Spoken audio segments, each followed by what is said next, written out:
Je m'apprête à vous montrer un trade où j'ai réalisé un peu plus de 13 000 € de profit. C'est bien beau de dire ça. Maintenant, ce qui est intéressant, c'est vraiment ce qu'il y a derrière ce trade. L'analyse fondamentale de A à Z, les confluences, les filtres, toutes les confirmations techniques, pourquoi j'ai pris ce trade, etc. En fait, tout le back-end que vous ne voyez jamais parce qu'on poste toujours le screenshot du trade avec plus 4R, plus 4%, des dizaines de milliers d'euros de bénéfices, mais c'est pas vraiment ça qui est intéressant. Ce qui est intéressant pour vous, c'est de savoir comment j'ai fait, comment je fonctionne et qu'est-ce qu'il y a derrière pour que vous puissiez le répliquer à votre tour. D'accord? Donc c'est ce que je vais vous montrer aujourd'hui. J'ai préparé un petit Miro tout simplement où j'explique tout de A à Z. Donc cette vidéo va être sûrement un tout petit peu plus longue, mais c'est vraiment quelque chose que vous pouvez appliquer directement et avoir le maximum de valeur. Ok? Donc c'est parti. Il y a des erreurs sur ce trade là, je tiens à vous prévenir. Il n'y a jamais un trade qui est parfait, mais en tout cas c'était un trade qui a bien représenté mon mois de juin où je suis enfin sorti de ma période de break-even. Et à la fin de cette vidéo, on va aussi voir mes performances de juin parce que vous savez, je vous avais présenté mes 3 derniers mois où j'étais resté à break-even à cause des tarifs, etc. Tout ce qui s'est passé un petit peu au niveau géopolitique. Mais en tout cas, toujours dans l'esprit de transparence, je tiens à vous montrer mon mois de juin. Donc c'est parti, on commence tout de suite. Ok, du coup, on se retrouve sur mon ordinateur. J'ai risqué, comme vous voyez, sur EuroGP 1,25% en tout sur ce trade-là. J'ai réalisé 4,2% sur ce trade avec un peu plus de 3,3 R, dont juste ici, comme vous pouvez voir, les un peu plus de 12 000 euros. Ça, c'était pas quand le trade était fini, c'était un screen que j'ai mis sur ma story. Si vous êtes directement abonné sur mon compte Instagram, donc je vous conseille d'aller vous abonner. Et parce que j'avais mis un add-in, comme on va voir juste après. Donc ça, voilà, ça c'est le trade un petit peu fini quand j'ai clôturé mes 50% plus mes autres 100% sur ce trade avec mon add-in. Donc voilà à quoi il ressemble. Maintenant, ce qui est intéressant, c'est vraiment pas juste de voir ça parce que ça c'est bien, vous allez juste vous dire que c'est de l'analyse technique assez basique, mais ce qui est vraiment intéressant, c'est le derrière ce trade là. Pour commencer, avant de prendre un trade, j'ai 3 choses que je dois aller regarder. Donc on a le biais fondamental, on a les confirmations techniques et on a tout ce qui est confluence et mes filtres pour valider le trade. Dans un premier temps, on va regarder le biais fondamental. Donc pourquoi j'ai voulu acheter de l'euro et vendre du pound. Alors au niveau fondamental, ce qu'il faut savoir, c'est que j'ai 2 stratégies. Donc d'accord, j'ai une idée de renversement, d'accord. Donc c'est quand le bias est dans une direction et que je pense qu'il va changer. Donc ça c'est, je voulais trader en fait une idée, d'accord. Donc potentiellement c'était un deal entre l'Europe et les États-Unis qui devait arriver, qui aurait dû supporter l'euro contre le pound. Ça c'était mon idée de base, avec aussi pas mal de problèmes au niveau fiscal qu'on avait au UK qui s'est confirmé par la suite, d'accord. Mais plus tard quand je suis sorti du trade, donc ça j'ai un peu mal timé. Après, sinon, on avait quand même une continuation du bias, d'accord. Donc, continuation du bias, c'est par exemple si on était achat sur et qu'en fait on continue en achat sur cette paire-là. Pour moi, on avait une surévaluation du pound par rapport à l'euro. Tout ce qui est niveau des data macro, là, je vais pas rentrer dans tout le détail des data macro. Pourquoi je pensais qu'on avait une surévaluation, parce que là, ça prendrait des heures à expliquer tout ça. Mais en tout cas, voilà, je pensais que le pound était vraiment surévalué par rapport à l'euro. Et aussi, on avait les 2 banques centrales qui étaient dovish, d'accord. Mais par contre, avec une BOI, donc la banque centrale d'England, d'accord, qui était un peu plus dovish car il y avait un gros écart entre les taux d'intérêt entre la BOI et la BCE. Donc ça, c'était un petit peu toutes mes confirmations au niveau fondamental, d'accord. Ce qu'il faut savoir, c'est que j'ai quasiment attendu plus de 2 semaines avant de rentrer en position. En fait, le setup, moi, je l'ai trouvé à peu près juste ici. Et j'ai dû attendre quasiment 2 semaines pour pouvoir rentrer en position. C'est pour ça que l'attente en swing trading, c'est le plus important. Et vous allez comprendre ça directement. Je vous ai mis aussi quelques screenshots. Ça, c'est par exemple dans mon programme Atlas, je les avais envoyés le 3 juin, le 30 mai. Et là, je l'avais même envoyé gratuitement sur mon Discord. Donc, si vous faites partie de mon Discord, vous l'avez aussi reçu. Je sais qu'il y en a pas mal qui l'ont pris aussi. Donc, très intéressant pour vous. Maintenant, si on regarde un petit peu tout ce qui est niveau technique, pourquoi je suis rentré dans ce trade-là et comment j'ai réussi à trouver une entrée directement pour exécuter mon idée au niveau fondamental. Premier temps, on va regarder pourquoi on avait un potentiel reversal en approche. Alors, potentiel reversal en approche, on avait une tendance bearish, comme on peut voir juste ici, qui se rapprochait sur un gros support en daily, d'accord. On avait un double bottom qui était en formation juste ici, qui est pas facile à trouver parce que il est pas droit, d'accord, il est un petit peu en travers, mais on avait un beau double bottom juste ici que j'ai marqué avec cette petite 2 flèches rouges, et on avait une divergence RSI haussière. Quand on regarde juste ici les plus bas des double bottom par rapport au plus bas sur le RSI, on voit bien que le RSI était en hausse alors que le prix était en baisse. C'est une divergence RSI à la hausse qui me signifie qu'on va potentiellement avoir un renversement et que le prix commence à avoir un peu de traction haussière. Et c'est ce qu'on a vu juste après. Mais là, on va passer juste après aux confirmations du setup, parce que ça c'était pour identifier le potentiel renversement du prix. Maintenant on veut confirmer le setup, d'accord. Confirmation du setup, on avait un break de la trendline support juste ici. Donc là on voit bien la trendline qui a eu une touche, deux touches, trois touches, il a break. D'accord, donc break de la trendline support. On a eu un break de la théorie de dos comme on peut voir juste ici. Théorie de dos, c'est les plus bas, les plus hauts, etc. Je pense que vous connaissez si vous suivez cette chaîne-là. Je pense que c'est assez simple. Par contre, juste après, on a eu un retest sur la trendline plus sur les 50% de Fibonacci. Comme on peut voir juste ici, le prix, il a break la trendline. Il est venu retester la trendline parfaitement.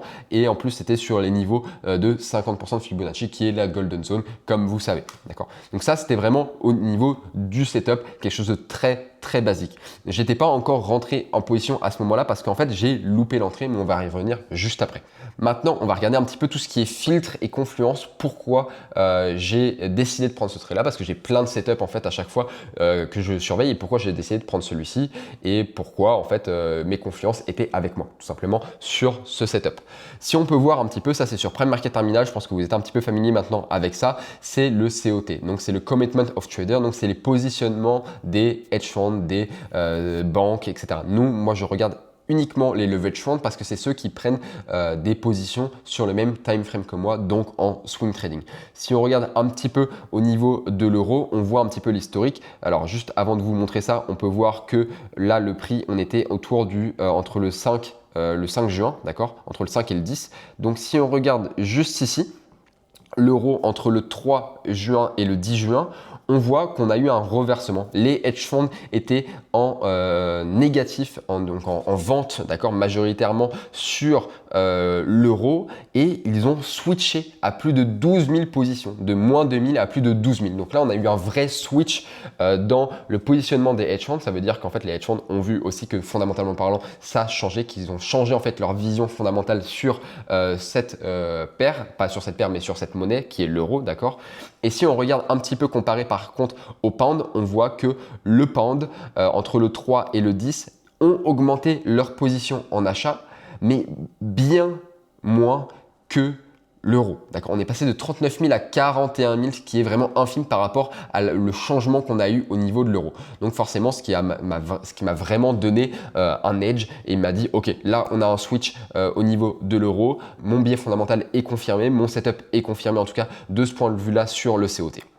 Maintenant, si on regarde une autre confluence que j'utilise assez régulièrement, mais que je ne prends pas non plus énormément en compte, c'est le DXM. Au niveau de mon entrée sur le trade, qui était un tout petit peu avant le 12 juin, on a vu un changement. D'accord, moi je ne regarde pas juste le pourcentage parce que ça, il est complètement biaisé. Ce qu'il faut regarder, c'est l'évolution en pourcentage en ligne, d'accord, du DXM. Donc l'évolution des positionnements des retail. Ok, et là, on voyait bien qu'en fait, juste avant, là, on ne peut pas voir, mais ils étaient majoritairement en achat et ils sont passés en short sur cette paire.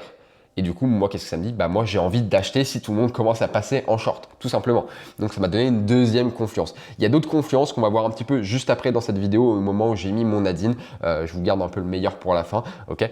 Donc, voilà, ça, c'était mes deux premières confluences qui m'ont conforté et qui m'ont dit, ok, tu peux rentrer dans ce trade-là, en plus de mon analyse fondamentale, en plus de mon analyse technique, etc. Maintenant, si on regarde un petit peu l'entrée en position en détail. L'entrée en position, comme je vous ai dit, j'ai pas réussi en fait à rentrer au niveau du retest. Pourquoi? Parce qu'en fait, j'avais mis un ordre d'achat à une zone clé qui était les 0,84. Ok, j'aime beaucoup mettre mes ordres à des chiffres ronds. Malheureusement, je n'ai pas été exécuté. Du coup, je me suis dit, ok, aucun problème, on a une résistance juste au-dessus. Le prix va sûrement revenir sur les 0,84. Ça ne l'a pas fait. Mais par contre, j'ai vu qu'on avait un pattern de continuation, un petit biseau qui était en train de se former, d'accord. Et donc, en fait, dès qu'on est arrivé sur les plus bas de ce niveau-là, j'ai décidé de rentrer en position. Par contre, ce qui a un petit peu affecté mon risque reward, c'est qu'il a un petit peu diminué. Donc, c'est pour ça que j'ai fait une petite erreur et qui m'a causé de risquer 1,25% de risque au lieu de 1% comme j'aurais aimé.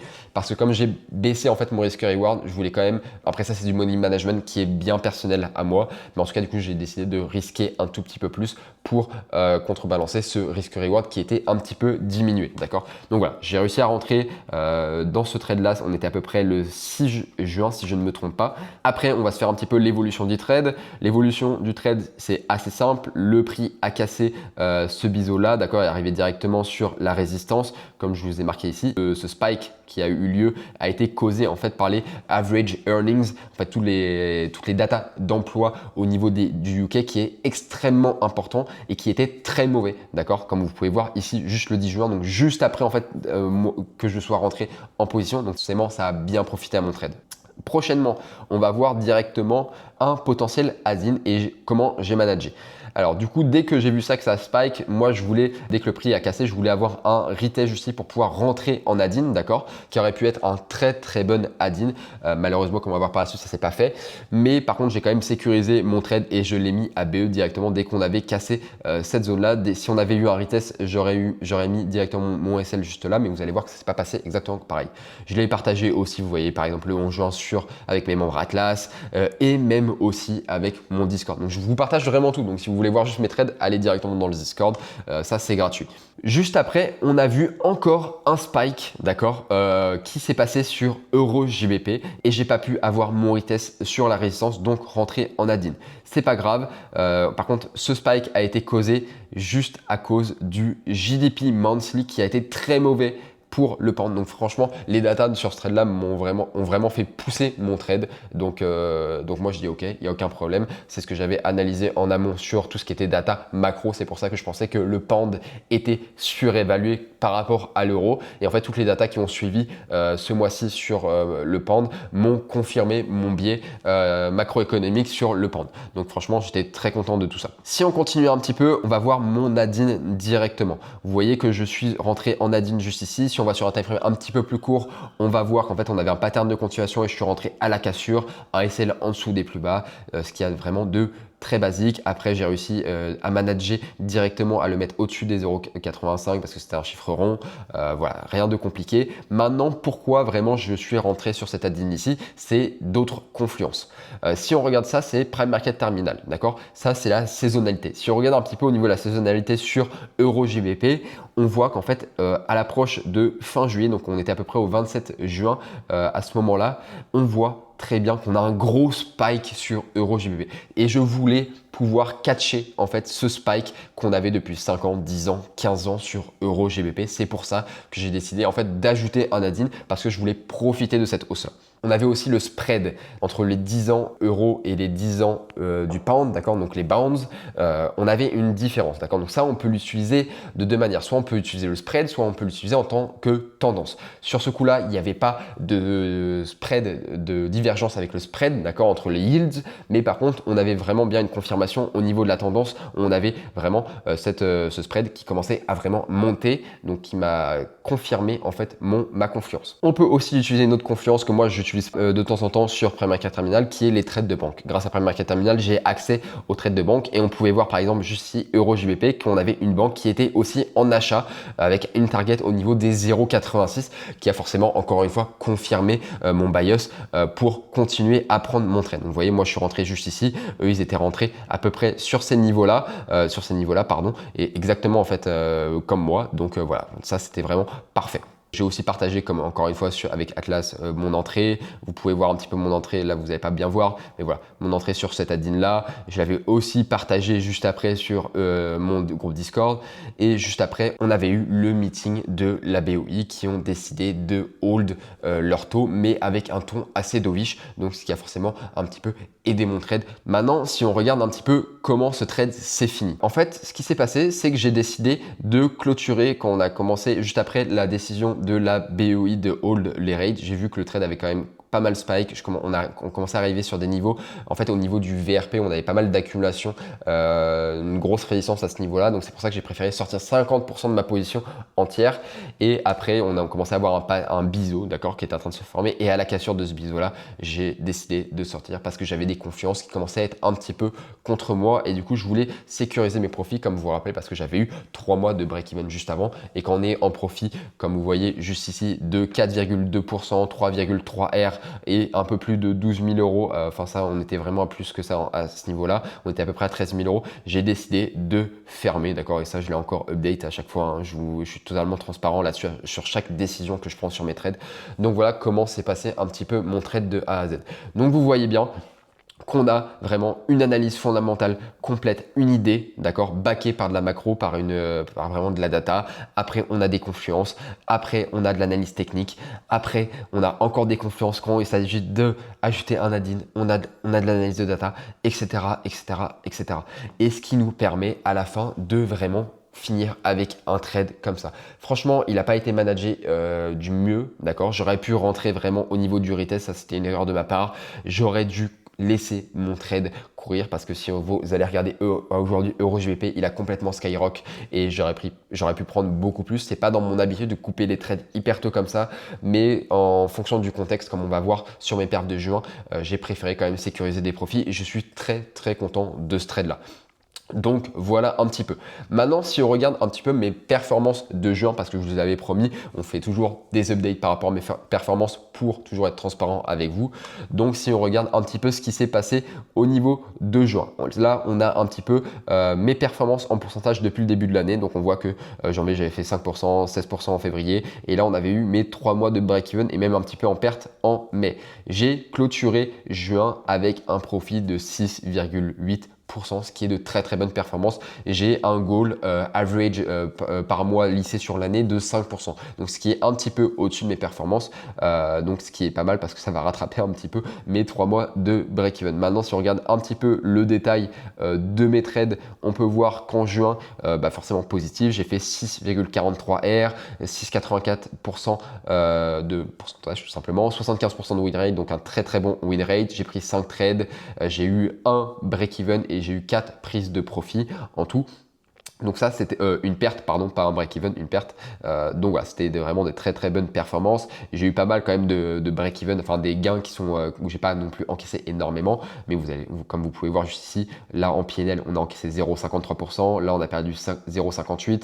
Et là, forcément, on a gagné 4,2% avec mon trade sur EuroJBP. Et après, j'ai pris 2 petits trades où j'ai gagné 1,3% quasiment sur chaque. Donc voilà, qui était sur JBPNZD et XOUSD, si vous avez vu sur mon Discord, comme d'habitude. Donc voilà, des performances de juin qui sont quand même très correctes, que je suis très content. Franchement, c'est vraiment pas mal. Là, aujourd'hui où je sors la vidéo, on est en juillet, les performances continuent un petit peu moins élevées que juin pour l'instant, mais on n'est que mi-juillet, donc j'espère finir à 5% comme d'habitude. Donc voilà, c'était mon trade sur EuroGBP. J'espère que vous allez pouvoir en tirer le maximum de valeur. Bien sûr, je ne peux pas tout vous montrer parce que ça mettrait des heures et des heures. Je pense que vous pouvez comprendre, mais en tout cas, j'espère que vous allez pouvoir comprendre le back-end et comment je fonctionne un petit peu étape par étape pour pouvoir rentrer en position, manager un trade et pouvoir arriver à des résultats comme ça. Ça fait maintenant 7 ans que je trade, tout est bien rodé pour moi maintenant, donc c'est très facile de prendre des trades comme ça, même s'il n'y a pas des opportunités comme à chaque fois. Comme vous voyez, j'ai eu 3 mois de break-even, hein, c'est la stratégie, c'est comme ça, mais sur le long terme, on sait qu'on est rentable, donc il n'y a vraiment aucun problème. Donc voilà, c'était Nino. Si vous voulez rejoindre le Discord pour avoir accès gratuitement à des trades comme ça et les explications des trades, j'explique tout en détail, donc n'hésitez pas à aller sur Instagram aussi, je partage tout en détail. Et si vous avez aimé, commentez et likez la vidéo. Voilà, c'était Nino. Salut, à la prochaine.